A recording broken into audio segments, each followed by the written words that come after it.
dando continuidade ao nosso programa de residência médica em neurocirurgia, no módulo do primeiro ano de R1, com a nossa residente Tanagra Santiago da Silva, né, que vai nos brindar com uma aula sobre esclerose múltipla, tá certo? Nosso programa é credenciado da SBN e do MEC. Então, com a palavra, Tanagra Santiago da Silva.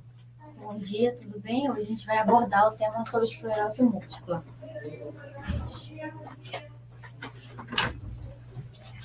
A esclerose múltipla é uma doença desmielinizante inflamatória crônica, autoimune confinada ao sistema nervoso central, em que afeta a substância branca e a substância cinzenta. As mulheres são mais acometidas, 2 vezes mais acometidas que os homens, e predomina na faixa etária de 20 a 40 anos.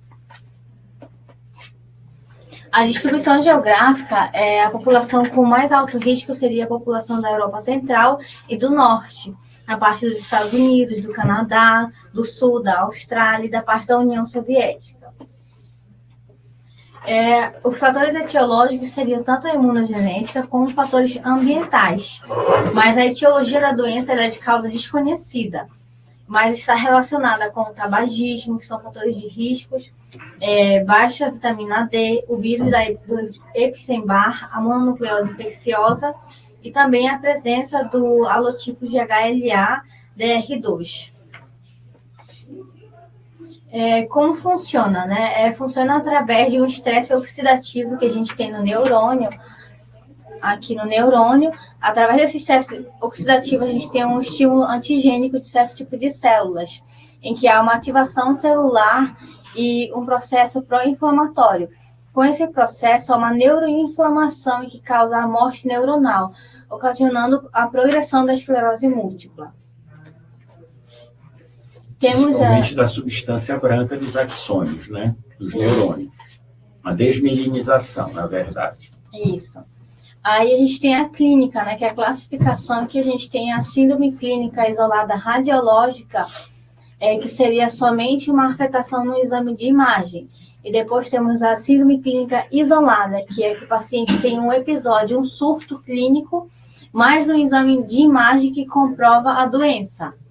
Após a síndrome clínica isolada, temos a remitente recorrente, em que o paciente tem um surto clínico, mais o exame de imagem, e a doença ela regride totalmente. Aí, após isso, ele tem outro surto, aí regride e tem outro surto, aí continua a síndrome. Durante todo esse processo, dura em torno de uns 15 anos, mais de 10 a 15 anos. Após isso, a gente entra numa síndrome progressiva, em que o paciente tem um surto e ele não consegue ter a recuperação total da doença, aí já começa as sequelas. Também temos a síndrome primária progressiva, em que o paciente ele tem um surto e ele já tem a sequela, diferente da secundária progressiva, que só após 15 anos ele começa a ter sequela. A primária progressiva ela é muito comum em pacientes idosos. O aspecto clínico. A maioria dos pacientes apresenta inicialmente a forma recorrente remitente. Ao longo de 10 anos, 50% dos pacientes desenvolvem a recorrente remitente, que passam a apresentar um componente progressivo da doença, né? Como havia comentado, e avança para a fase progressiva secundária. 10% do paciente apresenta a forma progressiva primária, que evolui desde sua instalação, que é mais prevalente em pacientes idosos. E o que causa esses sintomas? Isso seria o que o doutor comentou, que é a desmielinização e a lesão do axonal, né? Cujo o colário eletrofisiológico é a diminuição da velocidade de condução mais o bloqueio da condução. E a melhora desses sintomas é através da redução da inflamação e também da remielinização. A lesão axonal pode ser precoce, e a axonopatia e a capacidade limitada da remielinização constituem razões principais para os déficits residuais que o paciente apresenta com a evolução da doença. Aí, quais são os sintomas? Nós temos diversos sintomas, que seria que eles comentam que é uma bagunça neurológica. porque o paciente apresenta muitos sintomas, que seriam cognitivo-mental, com problemas de memória, falta de atenção. Apresenta também perda parcial da visão, que poderia estar relacionada a uma neurite óptica. Apresenta problemas na fala e na deglução, problemas intestinais, incontinência urinária, problemas para defecar como constipação intestinal. Apresenta disfunção sexual, problemas nas funções sensoriais, como parestesia. Apresenta problema na mobilidade, como fadiga, perda do controle dos braços e das pernas. E, principalmente, os pacientes se queixam muito também de síndrome vestibular, né? É muito frequente. A esclerose múltipla, queixas visuais e vestibulares, tá? Os sintomas sensoriais. Isso. E esses sintomas, eles pioram, na verdade, com o calor. Então, que é o fenômeno de Ruthoff, que é uma piora transitória dos sintomas com menos de 24 horas, quando o paciente é submetido a uma temperatura elevada. Também temos o sinal de Lhermitte, que é através da flexão da cabeça do paciente, ele tem uma dor que irradia para o tronco e para os membros superiores. A evolução clínica, temos a escala de EDSS, que é uma escala em que a gente vê a incapacidade do paciente, que começa desde 1, que é sem incapacidade, até o 10, que é a morte em decorrência da esclerose múltipla. Aí aqui a gente tem os lugares típicos da lesão, que seria justacorticais, onde está mostrando as setas, infratentoriais, temos uma setinha vermelha aqui, periventricular e medular, que seria a mielite curta, que é caracterizada com afetação de menos de 3 vértebras. Critério de diagnóstico. Após 2 surtos, a gente pode usar o critério de diagnóstico de McDonald, que seria a primeira definição de disseminação espacial. O diagnóstico é dado pela disseminação espacial e tempo. A disseminação espacial é através de uma ou mais lesões hiperintensas em T2 nas seguintes regiões, que seria periventricular, justacortical, infratentorial ou da medula espinal. A disseminação temporal já é uma nova lesão em T2 ou uma lesão com realce após a injeção de gadolínio. Aí aqui a gente tem, por exemplo, a disseminação temporal, que seria nessa região aqui do A, periventricular, e aqui no B, uma justa cortical. Temos aqui também em um único exame a disseminação temporal, que aqui tem uma região hiperintensa, né, em T2, e mais aqui na segunda imagem mostra o realce com gadolínio. Aí é o que eu estava comentando sobre o critério de diagnósticos, temos os achados clínicos. O diagnóstico é dado através da disseminação, tempo e espaço.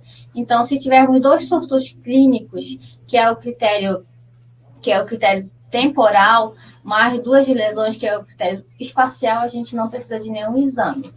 Se tivermos 2 surtos clínicos mais uma lesão, não precisa também de nenhum exame complementar. Se tivermos 2 surtos clínicos, que é o critério temporal, mais um surto espacial, a gente precisa de uma disseminação espacial para poder dar o diagnóstico, que seria a ressonância ou um novo surto.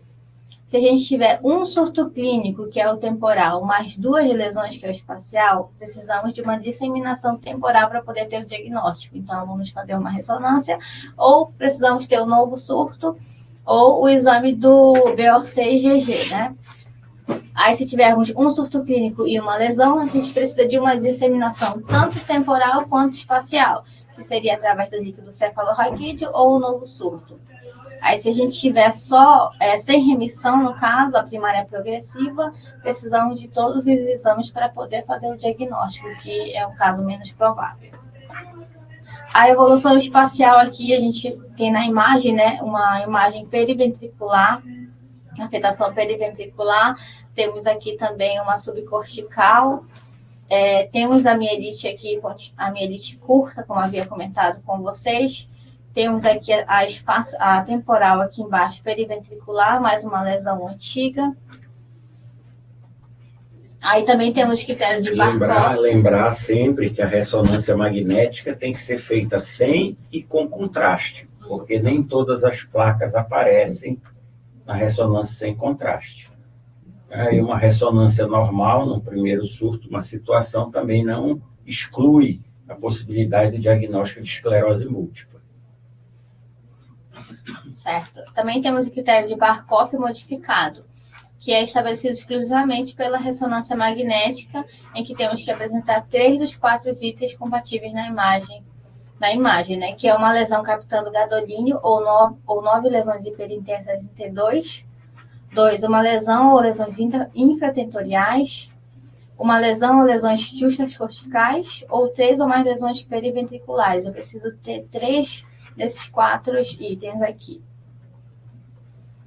Temos também um diagnóstico que usamos através do líquido cefalorraquídeo, com a elevação da imunoglobulina G, que é do índice na IgG, na taxa da síntese de IgG e presença de bandas oligoglonais. Mas lembrando que as bandas oligoglonais não são pagnomônico da doença, ela pode ter em lúpus eritematoso sistêmico e entre outras doenças autoimunes. Diagnóstico diferencial. Temos a neuromielite óptica, temos a encefalomielite disseminada aguda, lúpus eritematoso sistêmico, a neurosarcoidose, entre outras doenças que afetam também o sistema nervoso central. Para o tratamento da doença, usamos imunológicos que ajudam no tratamento, que seriam o Figolimod, ocrelizumab, alemtuzumab. Temos o tratamento do surto, temos imunossupressores precoces e também outras medicações. No tratamento do surto, usamos a pulsoterapia com corticoide em doses altas durante 5 dias. Aí, caso não ajude, podemos usar a plasmafeto terapêutica ou a imunoglobulina. Para tratamento com imunossupressores orais, podemos usar o fumarato de dimetila ou o fingolimod. Também temos os anticorpos monoclonais, natalizumab, que é muito usado, e tratamento com imunossupressor de alta complexidade, que é o transplante autólogo de células-tronco. Temos critérios de inclusão e exclusão para poder a gente chegar no tratamento, que eu vou explicar mais à frente, passo a passo para vocês. O critério de inclusão seria com diagnóstico de esclerose múltipla pelo critério de McDonald. E tem o específico aqui de natalizumab mais o alemtuzumab. Também temos o critério de exclusão, que é o diagnóstico de esclerose múltipla progressiva primária, também elevação basal de TGO e TGP 20 vezes maior ao valor normal, contagem de linfócitos no sangue periférico menor a 1000, que seria um critério de exclusão. Para a gente poder chegar aqui, tá? Então, assim, paciente com diagnóstico de esclerose múltipla, através do critério de McDonald, aí vamos entrar. Apresenta critérios clínicos de inclusão? Se não, faz o acompanhamento e diagnóstico diferencial. Se sim, aí eu faço a pergunta, apresenta critérios de exclusão? Aí, se sim, tenho que excluir outras doenças. Se não, eu tenho que ver alta atividade. Se tem alta atividade, eu vou usar o natalizumab como tratamento de primeira linha. Se não tem alta atividade, eu posso usar outras medicações, como fumarato de dimetila e entre outros. Se houver falha no tratamento, se não houver falha, eu posso manter o tratamento. E se houver e continuar com uma alta atividade, eu posso usar o natalizumab. Se não tem alta atividade, eu posso substituir por outra medicação de primeira linha. Aí, se houver falha novamente, eu posso usar como terceira linha novamente o natalizumab. Aí, controle dos sintomas. Como são medicações imunossupressoras, elas causam muitos sintomas que a gente tem que controlar, que seria espasticidade com baclofeno, problemas na marcha que o paciente apresenta, ele pode ter parestesias dolorosas, a gente pode tratar com gabapentina, pode apresentar também depressão, a gente vai ter que entrar com antidepressivo e com tratamento com psicólogo. Uma correção, isso na verdade são sintomas, não é, decorrentes da própria doença, da esclerose lateral, da esclerose em placa, né? Uhum. Isso, doutor. Aí Não é fadiga... efeito colateral da droga, mas sim sequelas, né, dos sinais e sintomas da doença. Certo, você encontrou os sintomas específicos, né? E o tremor também, que a gente pode usar gabapentina, entre outras medicações. Então, como o doutor comentou, são sintomas específicos da doença que a gente pode estar fazendo tratamento específico.